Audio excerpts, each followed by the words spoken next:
कहानी की शुरुआत में हम डैनी नाम के एक चोर को देखते हैं। डैनी लॉस एंजलिस शहर का सबसे बड़ा चोर है। डैनी ने 17 साल की उम्र से ही चोरी करनी शुरू की थी और अब तक डैनी 37 बैंकों को लूट चुका है। डैनी अपना काम इतनी सफाई से करता है कि दुनिया की कोई भी पुलिस उसे आज तक पकड़ नहीं पाई। आज भी डैनी लॉस एंजलिस शहर के एक बैंक, जिसका नाम फेडरल बैंक है, उसे लूटने जाने की तैयारी कर रहा है, लेकिन इस बात से अनजान डैनी कि ये शायद उसकी जिंदगी की आखिरी चोरी होने वाली है। डैनी बेखौफ होकर अपने सभी साथियों को इकट्ठा कर लेता है, लेकिन अभी इनका एक साथी कम पड़ रहा था और तभी डैनी से मिलने उसका सौतेला भाई विल आता है। यहाँ हमें पता चलता है कि डैनी और विल दोनों के पिता भी एक चोर थे, जिस वजह से डैनी अपने पिता से इंस्पायर होकर इतना बेहतरीन चोर बन पाया था। लेकिन विल को अपने पिता के चोरी के काम से नफरत थी, इसलिए उसने अपना अलग रास्ता चुना और आर्मी में भर्ती हो गया था। रिटायर होने के बाद विल की फाइनेंशियल स्थिति काफी खराब चल रही थी और उसकी पत्नी को कैंसर की बीमारी है, जिस वजह से आज विल पूरी उम्मीद लेकर डैनी के पास आया है ताकि डैनी उसे कुछ पैसे उधार दे दे, जिससे वो अपनी पत्नी का इलाज करवा सके। लेकिन डैनी के पास अभी इतनी बड़ी रकम मौजूद नहीं थी। डैनी विल से कहता है कि अभी वो एक बैंक लूटने जा रहा है जिसमें $32 मिलियन मौजूद है और उसको विल की मदद चाहिए क्योंकि इनका एक बंदा कम पड़ रहा है। अगर विल उसकी इस चोरी में मदद करेगा तो डैनी उसे भी चोरी का एक बड़ा हिस्सा देगा। पहले तो विल ये चोरी करने से मना कर देता है, लेकिन जब डैनी उससे कहता है कि ये चोरी करने के बाद विल अपनी फैमिली को एक अच्छी जिंदगी दे सकेगा और अपनी बाकी की जिंदगी सुकून से बिताएगा, तब विल भी हालातों से हारा हुआ ये चोरी करने के लिए मान जाता है। आने वाली मुसीबत से अनजान यह लोग एक ट्रक में बैठकर बैंक की ओर तेजी से बढ़ने लगे। अब क्योंकि चोरों की लिस्ट में डैनी का नाम सबसे ऊपर था, इसलिए पुलिस उस पर पहले से ही नजर गड़ाए बैठी थी। पुलिस को पता था कि इतनी बड़ी रकम को डैनी लूटने की कोशिश जरूर करेगा, इसलिए पहले से ही बैंक के बाहर कुछ ऑफिसर मौजूद थे। सब कुछ डैनी के प्लान के मुताबिक चल रहा होता है। वो और उसके साथी बैंक को हाईजैक कर लेते हैं। इससे पहले कि ये लोग यहाँ से चोरी करके निकलते, उससे पहले ही यहाँ पर एक ऑफिसर जैक अपने साथी मार्क के साथ आ जाता है। जैक अपनी गर्लफ्रेंड से मिलने आया था, लेकिन वो देखता है कि बैंक बंद पड़ा है और तभी डैनी उसके पास आता है। जैक कहता है कि उसे अपनी गर्लफ्रेंड से बात करनी है। डैनी भी उसे अंदर आने देता है और जैसे ही जैक अपनी गर्लफ्रेंड के पास जाता है, पीछे से डैनी उस पर गन तान देता है और चुपचाप खड़े रहने के लिए कहता है। जैसे ही डैनी और उसके साथी सारा पैसा बैग्स में भरकर निकलने लगते हैं, तभी जैक का साथी जो बाहर खड़ा था उसे पता चल जाता है कि अंदर चोरी हो रही है और जैसे ही वो अपनी गन निकालकर गोली चलाने वाला था, तभी डैनी का ट्रक वाला साथी आकर उसकी गाड़ी को जोरदार टक्कर मारता है, जिससे मार्क पीछे जा गिरता है। अब बैंक के बाहर पहले से ही मौजूद पुलिस भी सक्रिय हो जाती है, जिससे चोर और पुलिस का खेल शुरू हो जाता है। अब पुलिस की तादाद ज्यादा होने की वजह से वो डैनी के सभी साथियों को एक एक करके मार देते हैं, लेकिन डैनी और उसका भाई विल बिल्डिंग के अंदर जैक के साथ ही थे और जब इनको पता चलता है कि इनके सारे साथी मर चुके हैं और पुलिस ने बिल्डिंग को चारों तरफ से घेर लिया है, तो दोनों पैनिक हो जाते हैं। इसी मौके का फायदा उठाकर जैक डैनी पर हमला कर देता है। सिचुएशन को हाथ से निकलते देख विल ना चाहते हुए भी जैक के लात में गोली मारता है और दोनों उसे मरने के लिए छोड़कर भाग जाते हैं। उसी वक्त मार्क जैक को घायल पड़ा देखकर तुरंत एम्बुलेंस को अंदर बुलाता है और जब एम्बुलेंस जैक को लेकर बाहर निकल रही थी, तभी डैनी अपना शातिर दिमाग चलाता है। वो एम्बुलेंस के ड्राइवर को नीचे उतारकर उसे एक जोरदार मुक्का मारकर बेहोश कर देता है और पैरामेडिक कैम को हॉस्टेज बना लेता है। अब जब यह लोग बाहर निकलने वाले होते हैं, तभी पुलिस इन्हें घेर लेती है। डैनी चुपचाप एक कोने में छुपकर कैम को बंदूक के नोक पर रख लेता है। जब पुलिस चेकिंग करने लगी तो कैम उन्हें इमरजेंसी का बहाना बनाकर एम्बुलेंस को छोड़ने के लिए कहती है। पुलिस भी अपने साथी को घायल देखकर उन्हें जाने देती है। बैंक से निकलते ही डैनी और विल खुश होने लगते हैं, लेकिन असली मुसीबत तो अभी आने वाली थी। एम्बुलेंस का ड्राइवर होश में आते ही पुलिस को बता देता है कि चोर उस एम्बुलेंस में ही मौजूद थे। जैसे ही मनरो को एम्बुलेंस का पता चला, उसने शहर की सारी पुलिस को एम्बुलेंस को ढूंढने के काम पर लगा दिया और हेलीकॉप्टर की मदद से पुलिस को उन्हें ढूंढने में ज्यादा देर नहीं लगी। लेकिन पुलिस सीधा एम्बुलेंस पर हमला नहीं कर सकती थी, क्योंकि एम्बुलेंस के अंदर उनका एक ऑफिसर जैक और पैरामेडिक कैम मौजूद थी। इसलिए पुलिस ने एम्बुलेंस को चारों तरफ से घेर कर डैनी और विल को सरेंडर करने पर मजबूर करवाना था। लेकिन ना समझ पुलिस नहीं जानती थी कि एम्बुलेंस का ड्राइवर कोई आम बंदा नहीं, बल्कि एक खतरनाक मरीन है जिसने अपनी आधी से भी ज्यादा जिंदगी युद्ध के मैदान में बिताई थी। इसलिए विल सामने से आ रही गाड़ियों को देखकर घबराता नहीं, बल्कि पुलिस को साइड हटने पर मजबूर कर देता है, जिससे पुलिस की दोनों गाड़ियां बुरी तरह कंक्रीट से टकरा जाती हैं। अब जब डैनी को पता चलता है कि वो दोनों पुलिस से ज्यादा देर तक भाग नहीं सकते, क्योंकि कुछ देर चलने के बाद तो एम्बुलेंस का भी पेट्रोल खत्म होना ही है, इसलिए डैनी अपने सबसे भरोसेमंद साथी पापी को कॉल करता है। डैनी कहता है कि उसे मदद की जरूरत है और पापी को बहुत सारी एम्बुलेंस का जुगाड़ करना है, जिससे वो अपनी एम्बुलेंस को छुपाकर पुलिस को दूसरी नकली एम्बुलेंस दिखा के चकमा दे सके। इसके साथ ही डैनी उसे एक हथियारबंद एम्बुलेंस और एक गाड़ी को भी तैयार करने के लिए कहता है। पापी डैनी की मदद करने के लिए मान जाता है, लेकिन वो चुराए गए पैसों में से आधा हिस्सा मांगता है। कोई और रास्ता न होने की वजह से डैनी पापी को आधा हिस्सा देने के लिए मान जाता है। वहीं पुलिस एम्बुलेंस का पीछा करते हुए काफी करीब आ जाती है और इस बार सबसे आगे जैक का साथी मार्क होता है। मार्क गाड़ी को फुल स्पीड पर चलाकर एम्बुलेंस का तेजी से पीछा कर रहा था। डैनी रेडियो से कनेक्ट होकर मनरो को पीछे हटने के लिए कहता है, लेकिन मनरो उसकी बात नहीं मानता। इसलिए डैनी मार्क की गाड़ी पर गोलियां चला देता है। गोलियां लगते ही पीछे वाली सीट पर बैठा कुत्ता जाग जाता है। ये कुत्ता मनरो का था। मनरो अपने कुत्ते से बहुत प्यार करता है, इसीलिए वो मार्क को तुरंत रुकने के लिए कहता है, जिससे डैनी और विल को एक बार फिर से भागने का मौका मिल जाता है।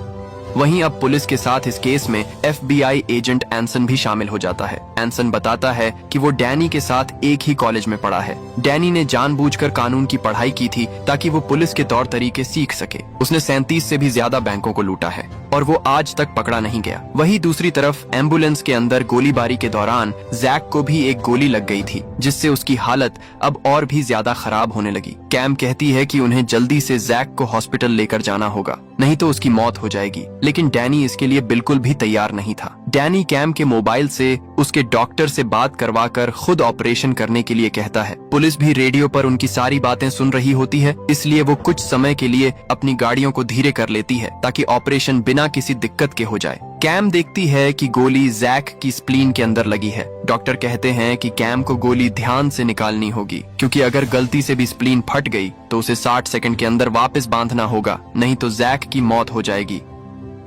कैम सावधानी से गोली को निकालने की कोशिश करती है, लेकिन पूरी सावधानी के बाद भी कैम से स्प्लीन फट जाती है और तभी लैपटॉप की बैटरी भी खत्म हो जाती है। लेकिन कैम बिना घबराए अपने हेयर क्लिप से स्प्लीन को वापस जोड़ देती है, जिससे खून बहना बंद हो जाता है। दूसरी तरफ पुलिस जब डॉक्टर से कॉल करके पूछती है, डॉक्टर कहते हैं कि ऐसे मुश्किल हालात में जैक का बचना नामुमकिन है। अब पुलिस को लगता है कि जैक मर चुका है और कैम उसे नहीं बचा पाई। इससे मनरो काफी गुस्सा हो जाता है और अब पुलिस बिना देर किए सीधा हमला करने का फैसला करती है। वही एम्बुलेंस के अंदर डैनी विल को एक पुल के नीचे चलने के लिए कहता है, क्योंकि डैनी ने पापी के आदमियों को वहीं पर मिलने के लिए कहा था जहां से वो पुलिस को चकमा देकर निकल जाएंगे। लेकिन पुलिस ने पहले ही अपने स्नाइपर्स को रास्ते में बैठा दिया था और मनरो ने शूट करने का ऑर्डर भी दे दिया। अब बस स्नाइपर्स एम्बुलेंस के आने का इंतजार करने लगते हैं और तभी FBI एजेंट एंसन जैक के फोन पर कॉल करता है। सामने से कैम चुपचाप कॉल उठा लेती है। एंसन कैम को छुपने के लिए कहता है, क्योंकि जल्द ही स्नाइपर्स उन पर गोलियां चलाने वाले हैं। लेकिन कैम कहती है कि इस सब में जैक का क्या होगा, क्योंकि जैक अभी भी जिंदा है। जब एंसन को पता चलता है कि जैक जिंदा है, वो तुरंत मनरो को बताता है, लेकिन अब बहुत देर हो चुकी थी। स्नाइपर्स अपनी पोजीशन लेकर गोली चलाने के लिए तैयार थे और तभी कैम चिल्लाकर डैनी और विल को नीचे झुकने के लिए कहती है। दोनों के नीचे झुकते ही स्नाइपर्स का निशाना चूक जाता है, जिससे दोनों की जान बच जाती है। अब डैनी बहुत गुस्सा हो जाता है, क्योंकि एक तो उन्होंने जैक की जान बचाई थी, लेकिन फिर भी पुलिस ने बिना कुछ सोचे समझे उन्हें मारने की कोशिश की। डैनी मनरो को कॉल करके उसकी बात कैम से करवा देता है और गुस्से में आकर कैम पर गोलियां चला देता है ताकि मनरो को डर का एहसास हो। लेकिन डैनी ये सब सिर्फ पुलिस को डराने के लिए कर रहा था, उसका कैम को मारने का कोई भी इरादा नहीं था। अब पुलिस भी डैनी की बात मानकर उनसे दूरी बना लेती है और इसी मौके का फायदा उठाकर विल तेजी से डैनी के बताए हुए पुल की ओर बढ़ने लगता है और कुछ ही देर में यह लोग एम्बुलेंस लेकर पापी के आदमियों के पास पहुंच जाते हैं। अब प्लान के मुताबिक डैनी अपनी एम्बुलेंस पर ग्रीन कलर करवा कर निकलेगा और बाकी सब रियल एम्बुलेंस लेकर अलग अलग दिशा की ओर निकलेंगे। जैसे ही पुलिस दूसरी एम्बुलेंस को पकड़ने में बिजी होगी, तभी डैनी और विल यहाँ से भाग जाएंगे। डैनी ने एक स्पेशल एम्बुलेंस भी तैयार करवाई थी, जिसमें विस्फोटक बॉम्ब लगाए गए थे और इस एम्बुलेंस को पापी का बेटा रोबर्टो चलाने वाला था। अब तक पुलिस भी इन्हें चारों तरफ से घेर लेती है और इसके बाद डैनी अपने प्लान को अंजाम में लाता है। वो सभी एम्बुलेंस को अलग अलग दिशा की तरफ निकलने के लिए कहता है और खुद अपने दोस्त की एम्बुलेंस के पीछे निकलने लगता है। पुलिस एक एक करके सारी एम्बुलेंस को पकड़ना शुरू कर देती है। पुलिस डैनी के आगे चल रही उसके दोस्त की एम्बुलेंस को भी पकड़ लेती है। जब पुलिस उसके दोस्त की एम्बुलेंस में बिजी होती है, तभी डैनी और विल चुपचाप पीछे से निकल जाते हैं। इसके बाद डैनी रोबर्टो को कॉल करके बता देता है कि वो सही सलामत निकल चुके हैं और रोबर्टो अब उस विस्फोटक एम्बुलेंस को पुलिस की तरफ छोड़कर खुद गाड़ी से कूद जाता है। और जैसे ही एम्बुलेंस बिल्कुल पुलिस की गाड़ियों के पास जाती है, वो रिमोट का बटन दबा देता है, जिससे एम्बुलेंस में बहुत बड़ा धमाका होता है। धमाके में बहुत सारे पुलिस ऑफिसर घायल हो जाते हैं, लेकिन मार्क बदहोशी की हालत में रोबर्टो को भागते हुए देख लेता है। मार्क समझ जाता है कि धमाका रोबर्टो ने किया है, इसलिए वो अकेला ही उसे पकड़ने के लिए उसका पीछा करने लगता है। वहीं घायल पड़े पुलिस वाले अभी संभले भी नहीं थे कि तभी पापी के आदमी उन पर मशीन गन से लैस गाड़ी छोड़ देते हैं। गाड़ी पास आते ही ताबड़तोड़ फायरिंग करनी शुरू कर देती है, जिसमें से कुछ गोलियां मनरो को लग जाती हैं और उसकी मौके पर ही मौत हो जाती है। पापी पुलिस को ऐसे मरते देख बहुत खुश हो रहा होता है, लेकिन उसकी ये खुशी कुछ समय के लिए ही थी, क्योंकि मार्क ने रोबर्टो का पीछा करके उसे पकड़ लिया था और दोनों की झड़प में गोली पापी के बेटे रोबर्टो को लग गई। जब पापी ने अपने बेटे को मरा हुआ देखा तो वो अंदर से टूट गया। वहीं डैनी और विल भी पुलिस से बचकर पापी के अड्डे पर पहुंच जाते हैं, क्योंकि वादे के मुताबिक डैनी को चुराई हुई रकम में से आधा हिस्सा पापी को देना था। लेकिन वो कैम और जैक को भी अपने साथ एम्बुलेंस में लाकर बहुत बड़ी गलती कर देते हैं। अब जब डैनी पापी को आधे पैसे दे रहा होता है, तब पापी डैनी से कहता है कि मुझे पैसों के साथ एम्बुलेंस में मौजूद पुलिस वाला और लड़की भी चाहिए, क्योंकि उन्होंने मेरा अड्डा और काम देख लिया है और मैं उन्हें अब ऐसे नहीं जाने दे सकता। डैनी भी बिना झिझक के दोनों को यहीं छोड़ने के लिए मान जाता है, लेकिन विल उन्हें ऐसे पापी के हाथों मरने के लिए नहीं छोड़ना चाहता था। इसीलिए डैनी और विल के बीच बहस होने लगती है। बहस इतनी बढ़ जाती है कि दोनों एक दूसरे का साथ छोड़ देते हैं। दोनों के अलग होते ही पापी अपने आदमियों से विल को मारने के लिए कहता है, लेकिन डैनी अपने भाई से बहुत प्यार करता था, वो उसे ऐसे मरने नहीं देना चाहता। इसलिए वो विल को इशारों में समझाता है कि दोनों एक साथ गोली चलाएंगे। इसके बाद दोनों एकदम से पापी के आदमियों पर फायरिंग करनी शुरू कर देते हैं और देखते ही देखते पापी के साथ उसके सारे आदमी मारे जाते हैं।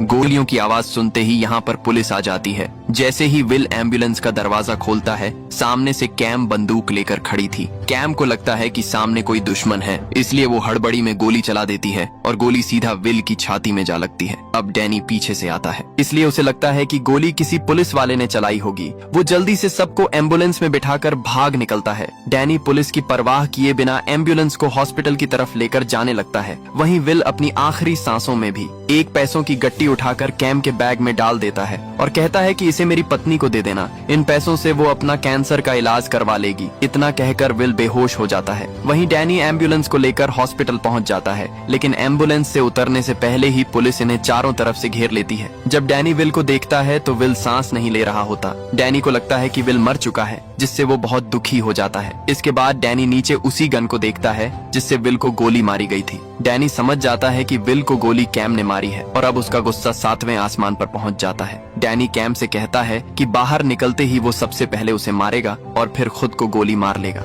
मतलब दोनों साथ में मरेंगे। ऐसा कहकर वो उसे दरवाजे के पास लेकर बैठ जाता है। इसके बाद डैनी दरवाजा खोलता है और हमें गोली चलने की आवाज सुनाई देती है, लेकिन ये गोली कैम को नहीं बल्कि डैनी को लगती है, जो किसी और ने नहीं बल्कि डैनी के भाई विल ने ही चलाई थी। विल अभी भी जिंदा था और वो नहीं चाहता था कि किसी और मासूम की जान जाए, इसलिए दिल पर पत्थर रखकर वो अपने ही भाई को गोली मार देता है। दर्द से तिलमिलाता डैनी जमीन पर गिर जाता है। ये डैनी की जिंदगी की पहली और आखिरी चोरी थी जिसमें वो असफल रहा, लेकिन डैनी अपनी अंतिम सांसों में भी विल से माफी मांग रहा होता है, क्योंकि उसी की वजह से विल इन सब में फंसा था। डैनी विल की आंखों के सामने दम तोड़ देता है। अपने भाई को सामने मरता देख विल फूट फूट कर रोने लगता है। अपनी जान की बाजी लगाकर जो पैसे इन्होंने चुराए थे, वे अब रद्दी के भाव जमीन पर बिखरे पड़े हैं। लेकिन कैम विल को बचा लेती है और जो पैसे विल ने उसके बैग में डाले थे, उन्हें वो विल की पत्नी को दे देती है। अब आखिर में हम देखते हैं कि FBI एजेंट जैक से पूछ रहा होता है कि उसे गोली किसने मारी, जिस पर जैक कहता है कि विल ने उसकी जान बचाई और डैनी ने उसे मारने की कोशिश की। जैक ये सब इसलिए कहता है क्योंकि विल ने उसे अपना खून देकर बचाया था। अब विल बेकसूर साबित हो जाता है और यहीं पर कहानी खत्म होती है। अगर वीडियो अच्छा लगा हुआ तो लाइक करके चैनल को सब्सक्राइब कर लेना।